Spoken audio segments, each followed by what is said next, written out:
And the last bit of Pokemon news coming out of the Nintendo Direct that gave us Pokemon Sun and Moon information. It's like Z moves and Snorlax and Snorlium Z and exclusive Z moves. It's some pretty crazy stuff. So don't miss out on Munchlax in Pokemon Sun and Pokemon Moon. You can receive a Munchlax that evolves into Pulverizing Snorlax with an early purchase of Pokemon Sun and Moon.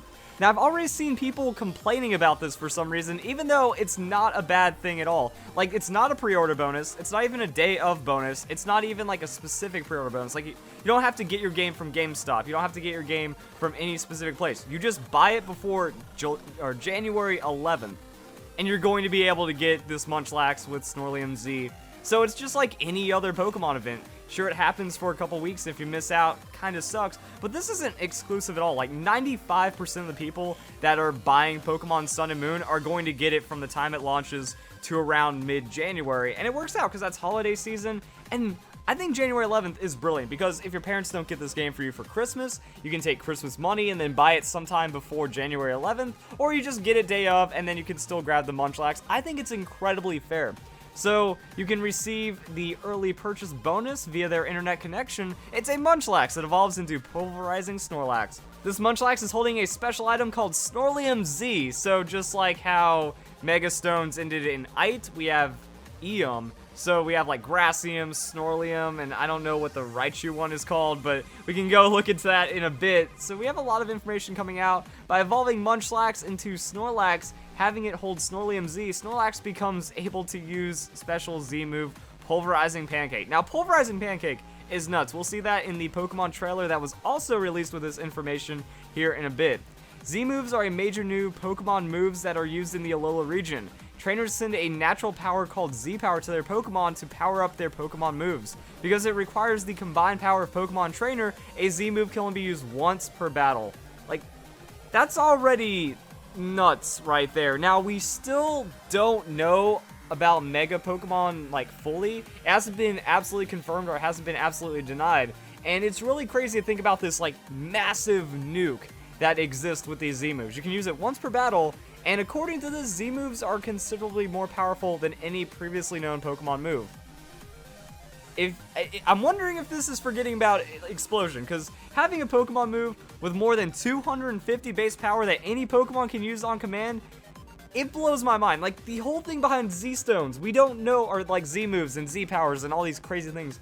We know all this information. We know it can only be used once per battle. We know about exclusive ones. We know about other types and all kinds of like crazy stuff going on with Z moves. Yet we don't know how powerful they are, and that's going to be one of the big make or break factors because it feels like every Pokemon battle is now 5v5. They use your Z move, nuke an opponent's Pokemon. They use their Z move, they nuke one of yours, and that's going to be it. So I'm also really worried personally. Like, maybe I should do, maybe once we get a bit more Z information or Z move information, I'll do a big video on it.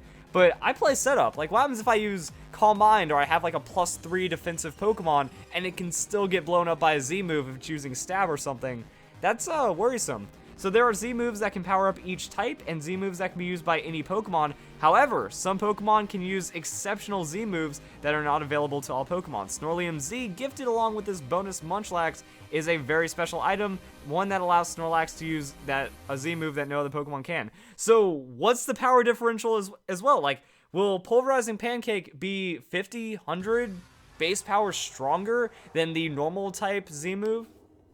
I'm really worried for the amount of damage that can come out. Also, it makes it feel like if you're using a null type Z move and the opponent switches into a ghost or finds a way to like heavy resist their Z move, that's going to be a big advantage point in a Pokemon battle. Also, double battles are crazy to think about. Like, you use your Z move and then it gets protected. That would be like game breaking, or like not game breaking, but like that ruins your game if you get your Z move protected or avoided like that. It might actually make Protect viable in singles somehow. There's so much to talk about with how powerful these moves can potentially be, and like now the exclusives and whatnot. So the Munchlax you receive as an early bonus also knows Hold Back. I think it's really nice when you get an event Pokemon or something that knows Hold Back because it helps with legendaries. So Hold Back is a move that leaves an opponent with just 1 hit points. Also, it's going to be Stab on Munchlax and Snorlax, so it makes it where you can hit reasonably hard, but at least drop them down to that 1. Can reliably weaken opposing Pokemon, so it comes in handy when you're trying to catch wild Pokemon. Battle with Munchlax and catch a lot of Pokemon. Munchlax also knows Happy Hour. So this is like the ultimate event Munchlax. Happy Hour plus Hold Back. It's good for money on your adventure. So like if you just bring in Munchlax or you just train it into a Snorlax, catch Pokemon, make money, GG. So collect lots of prize money to give yourself an advantage on your adventure. So then we have some information about Munchlax and Snorlax.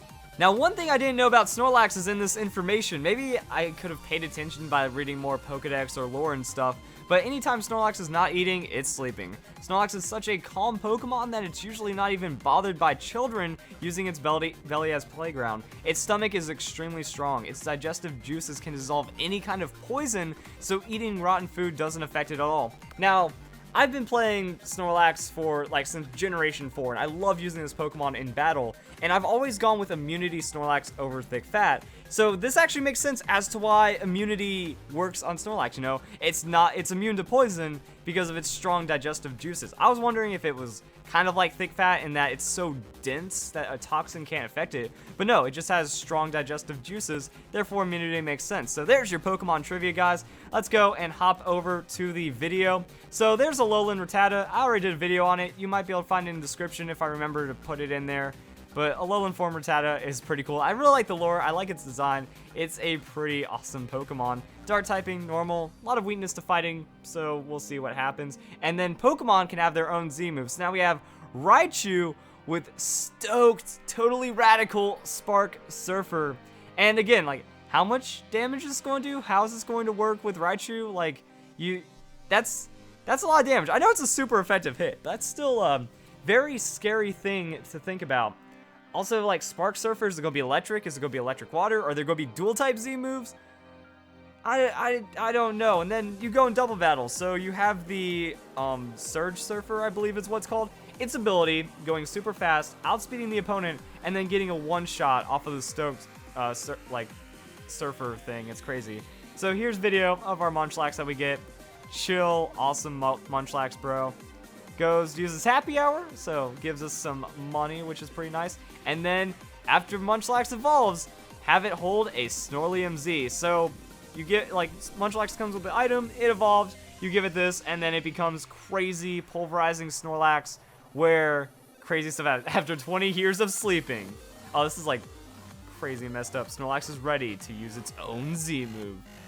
Like, oh my goodness, this is absolutely terrifying. Jumps into action, and then Pulverizing Pancake. Look at this move right here. It's a charge, goes freaking flying into the air, just straight up, and then you get butt blasted. Like, nothing should be able to survive that, in theory. That doesn't seem like it's going to go well for anyone, but I mean, I love it. Like, the whole build-up, you know? They could have just shown Snorlax using the move. But remember, guys, it sleeps. It's a lazy Pokemon that doesn't do anything. However, if we've seen from the anime and stuff, you know, when Snorlax uses Hyper Beam, it blasts Hyper Beam from its eyes, which is one of the craziest things. So when Snorlax opens its eyes, it means business. And that's the shenanigans right there. So we saw this happen in another trailer as well, with a Dragonite getting completely crushed. So things aren't meant to survive that. If it's a not ghost type Pokemon, GG. That's why I'm like so freaked out, or like I just want to know how much base power are these moves going to have, because stronger than previously known Pokemon moves. Does that really include Explosion? Does that mean this is a 300 base power stab move that Snorlax uses? Actually, let's go and bring up Pokemon Showdown, because let's say it's 300. So we'll bring in Snorlax. I'll just say Assault Vest. Assault Vest, very straightforward. Adamant, attack, max attack, and then we'll buff return to 300 base power. Now, I'm thinking, like, what's a... I don't think it's actually going to do anything to Ferrothorn, which would be absolutely hilarious. Wow, so yeah, like, a Pokemon that can resist it, if it has 300 base power, stab shenanigans, it's not going to touch a Ferrothorn. So, actually... depending on the resists and stuff, maybe it's not too bad. Because I see, like, you know, it's over 110 base power on a Snorlax. Using a crazy move like that could get pretty scary. But any Pokemon has the opportunity of doing this. What's a good, like, Hippowdon? Hippowdon's usually a crazy, like, physical wall. So, On non-resisted full defense tanks. Oh, that's Hippopotas. Wait a second. Oh, never mind. They pout on mixed wall, I guess. So yeah, okay. This might not be as bad as I thought, but it means you pretty much have to give up your tank just to soak their Z move if you can actually get a good predict on it. But again, we don't know how much the base power is going to be. All right. It's still crazy to think about. It's like, what happens if Pokemon with 140 base power Life Orb? Even a resist then might not really work out too well. So now we also have this right here. We get to see more Z moves. So this is talking about how Alolan Rattata came to be. That boom, gets scared off, or like, Rattata was a problem, Young Goose comes in, and then they had to adapt. But now, this is pretty cool. We have Ghost type Z move shown off from the Gengar, and it's going into a new Pokemon, but that's pretty wicked and destructive. And we didn't get to see, like, whoops, I went way too far back. Was that a KO? Why did you cut off the damage? I want to see that, you know, blow up right there. Now, what I really like about it is that if we watch, it's making like a spooky kind of dance. Your Z power channeling is like all ghosty and stuff. That's pretty cool. Like, that's one of the things to pay attention to, is like what Z move actions you have to do. Like, look at this. You kind of like, woo, bah, and then Z move Gengar shenanigans. So we get to see extra Z move stuff. That's pretty much all that's going on right here. This is the pulverizing pancake. Wow, okay. Isn't this a very long stream? It's hard to find the exact point. Yeah, that's Snorlax leaping into action. I think it's so cool that Snorlax can just become a badass whenever it wants to. And then that's how you get it, is through the Munchlax, and then we get to see pulverizing pancake. You're going to get pancaked. Even a Dragonite. Now, I'm a little worried about that sharp horn on Dragonite's head, but I don't think Snorlax cares. Nah, that's a gib. So, people are also wondering, like, yo, what if that's a multi-scale Dragonite? Let's find out. So, Dragonite, I'll just guess, like, normal Dragon Dance shenanigans. So, with multi-scale, it's not going to be a KO unless it's 400 base power move. I don't know. That probably wasn't a hidden ability Dragonite just being used for the demo. So I don't think it's really too much to worry about right there.